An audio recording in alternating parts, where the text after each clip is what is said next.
ఒక ఫ్యాషన్ అని చెప్పి తప్పుడు వ్యాఖ్యలు చేసినారు.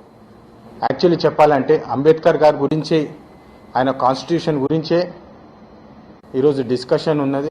బీజేపీ పార్టీ పెద్ద ఎత్తున గెలిస్తే, 400 సీట్లు పైగా గెలిస్తే కాన్స్టిట్యూషన్నే మార్చివేస్తారని చెప్పి అప్పుడు మేము ఎలక్షన్లో కూడా క్యాంపెయినింగ్ చేయడం జరిగింది. మీ అందరు చూస్తున్నారు. నిన్న 1 నేషన్ 1 ఎలక్షన్ బిల్లు కూడా ఇంట్రడ్యూస్ చేయడం జరిగింది. ఆపోజిషన్ పార్టీలు అందరూ ఒక్కతాటిపై వచ్చి దాన్ని రిజెక్ట్ చేద్దామని చెప్పి డివిజన్కి వెళ్ళింది. డివిజన్ వెళ్ళినప్పుడు కూడా 2/3 మెజారిటీ ఏదైతే ఈ బిల్లు పాస్, కాన్స్టిట్యూషనల్ చేంజెస్కి 2/3 మెజారిటీ ఏదైతే అవసరమో అది వాళ్ళకి రాదని చెప్పి కూడా వారికి నిన్న స్పష్టంగా తెలిసిపోయింది. ఇవన్నీ కాన్స్టిట్యూషన్ని రక్షించుకొని కాన్స్టిట్యూషనల్ చేంజెస్ చేసుకోకుండా ఉండాలని చెప్పి మా పోరాటము. పర్టిక్యులర్లీ బడుగు బలహీన వర్గాలకన్నిటికీ ఈరోజు అమిత్ షా గారు వారి కడుపులో ఉన్న మాట బయటకు వచ్చేసింది. వారు కాన్స్టిట్యూషన్నే చేంజ్ చేద్దామని ఉన్నది. దీన్ని తీవ్రంగా ఖండిస్తూ అమిత్ షా గారు ఫస్ట్ అండ్ ఫార్మోస్ట్ అంబేద్కర్ గారికి, దళితులందరికీ ఒక అపాలజీ చెప్పాలి. ఎందుకంటే ఇట్లాంటి వ్యాఖ్యలు చేయడము, ఒక హోంమంత్రిగా ఉండి ఇట్లాంటి వ్యాఖ్యలు చేయడము చాలా తప్పు.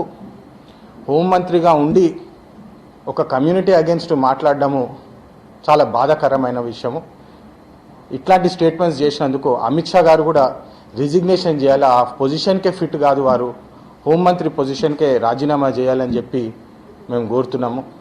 అదేవిధంగా ఈ రికార్డ్స్ మేము లోక్సభ ప్రొసీడింగ్స్లో కూడా చూస్తే అంబానీ అదానీ అని చెప్పి పేరెత్తుతేనే ఇమ్మీడియట్గా స్పీకర్ యాక్టివేట్ అయ్యి ఇది ఇమ్మీడియట్గా తొలగించండి, ఆపోజిషన్ పార్టీ స్టేట్మెంట్ నోట్ చేసుకోకండి అని చెప్పి వారు చాలా గట్టిగా బిహేవ్ చేస్తుంటారు. మరి నిన్న హోంమంత్రిగా ఉన్న పదవిలో ఉన్న అమిత్ షా గారు ఇంత సీరియస్ వ్యాఖ్యలు చేస్తున్నా దాని గురించి మాట లేదు.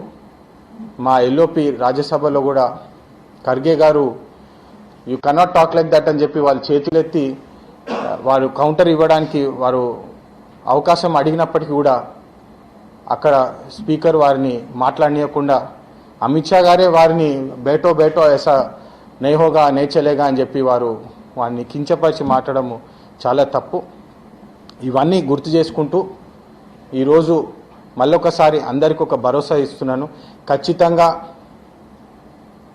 ఈ ఏదైతే ఐడియాలజీ, ఆర్ఎస్ఎస్ ఐడియాలజీ తోటి వీళ్ళు ప్రవర్తిస్తున్నారో దీని అగేన్స్ట్ పోరాడతామో, అందరు దళితులు ఒక్కటయ్యి ఇట్లాంటి ఆపరేషన్ ఏదైతే అంబేద్కర్ గారు గుర్తించి 70 సంవత్సరాల క్రితమే గుర్తించి మన కోసం కాన్స్టిట్యూషన్లో మన హక్కుల కోసము కాన్స్టిట్యూషన్లో ఏదైతే రాస్తున్నారో అది మనం కాపాడుకునే బాధ్యత, కాపాడుకునే అవసరం ఉన్నదని చెప్పి ముగిస్తాను. ధన్యవాదాలు. అమిత్ షా గారు చేసినటువంటి వ్యాఖ్యలు అంటే ఆయన కాకతాళికంగా వచ్చినాయా, ఆయన నోట్లోంచి లేదు, వాళ్ళకు ఉన్నటువంటి ఆలోచనల్ని స్పష్టం చేసినాయని భావించవచ్చు?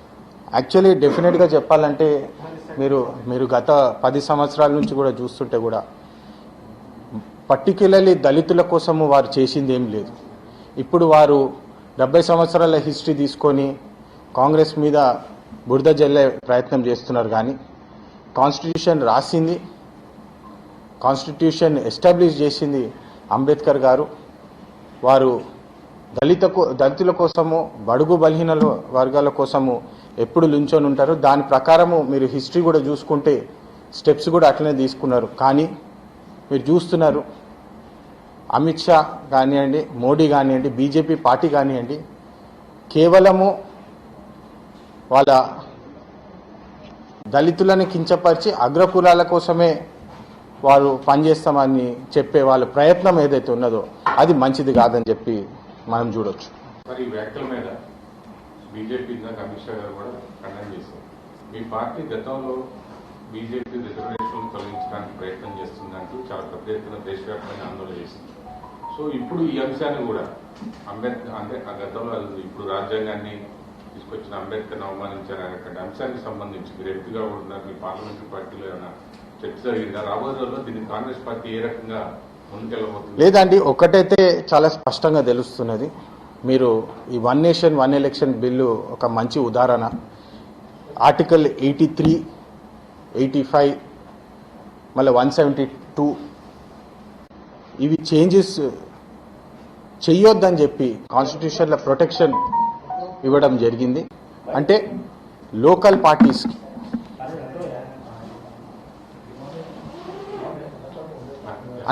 లోకల్ పార్టీస్కి ఉన్న హక్కు, డెమోక్రటిక్ రైట్ అనేది ఏదైతే మన భారతదేశం ఉన్నదో ప్రతి మనిషికి వారి హక్కుతోటి వాడు ఓటేసుకోవచ్చు. ఓట్ ఈజ్ మై రైట్ అని చెప్పి మనము చాలా వరకు ఎలక్షన్స్ అప్పుడు కూడా చెప్తూ ఉంటాము, మీ హక్కు కోల్పోకండి, వచ్చి ఓటేయండి అని చెప్పి చాలా వరకు మనము ప్రజలని ప్రోత్సహిస్తాం కూడా, ఓటేయండి అని చెప్పి. కానీ ఈ వన్ నేషన్ వన్ ఎలక్షన్ బిల్లుల ఏదైతే కాన్స్టిట్యూషన్లో చేంజెస్ చేయబోతున్నారో అది మన కామన్ పబ్లిక్ హక్కును కూడా తీసేయాలని చెప్పి ఒక కుట్ర జరుగుతుంది. మీరు చూస్తే ఇంతకుముందు ఒక ఎలక్షన్ అయిన తర్వాత ఒక పొలిటికల్ పార్టీని ఎంచుకున్నాక ఆ పొలిటికల్ టర్మ్ ఏదైతే ఉంటుందో 5 సంవత్సరాల టర్మ్ ఉంటుంది. కానీ ఈ కాన్స్టిట్యూషనల్ చేంజ్ అయితే చేస్తున్నారో వీళ్ళు ఆ 5 సంవత్సరాల టర్మ్ కూడా ఉండదు. అంటే ఉట్టి balance period. Suppose by elections ఉన్నదనుకోండి, 3 years అయిపోయింది అనుకోండి, బై ఎలక్షన్స్ వచ్చి కొత్త గవర్నమెంట్ వచ్చే అవకాశం ఉంటే ఆ కొత్త గవర్నమెంట్కి కేవలం 2 సంవత్సరాలే రూలింగ్ పార్టీ అవకాశం దక్కుతుంది, 5 years దక్కదు. ఇట్లాంటి చేంజెస్ ఏమవుతుందంటే మన కామన్ మ్యాన్కు ఉన్న హక్కు, ఓటు హక్కు అనేది వీరు చేతుల తీసుకుంటున్నారని చెప్పి మనకు స్పష్టంగా అర్థమవుతుంది. అందుకనే ఇది కూడా రక్షించుకునే అవసరం ఉన్నది. కాన్స్టిట్యూషన్లో చేంజెస్ రాకుండా మన ఓటు హక్కు పోకుండా చూసుకోవాలంటే మనము ఇవన్నీ గమనించాలి. So that is the point.